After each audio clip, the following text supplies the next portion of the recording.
নিউমাল জংশনে নেমেই আজ শুরু হলো আমাদের নতুন এক পাহাড়ি সফর।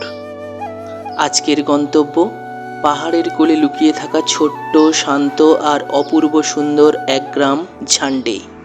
ঝান্ডের পথে যত এগোচ্ছি ততই বদলে যাচ্ছে চারপাশের দৃশ্য।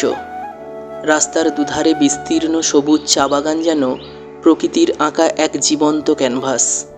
পাহাড়ি বাতাস, সবুজের সমারোহ আর আঁকাবাঁকা রাস্তা সব মিলিয়ে পথটাই হয়ে উঠেছে ভ্রমণের অন্যতম সেরা অংশ।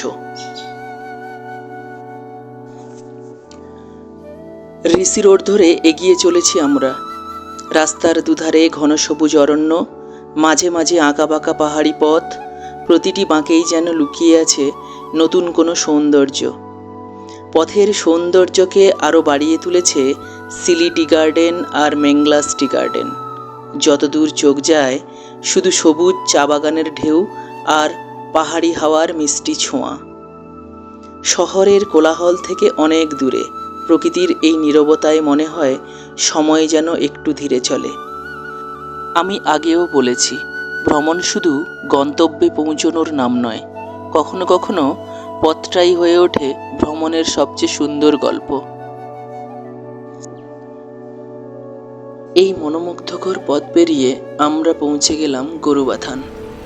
সেখান থেকে লাভা রোড ধরে আরও কিছুটা এগোতেই পথের ধারে দেখা মিলল পাহাড়ি ঝর্ণা স্রোতস্বিনী চেল নদীর। বর্ষার জলধারায় নদী যেন আজ তার পুরনো যৌবনে। উচ্ছ্বসিত স্রোত, পাথরে আছড়ে পড়া জলের গর্জন আর চারপাশের সবুজ প্রকৃতি সব মিলিয়ে এক অপূর্ব দৃশ্য। জলের গর্জন যেন দূর থেকেই জানিয়ে দেয় তার শক্তিশালী উপস্থিতির কথা। প্রকৃতির এই বুনো অথচ মোহময় রূপ কয়েক মুহূর্তের জন্য আমাদের পথ চলাকেই থামিয়ে দিল।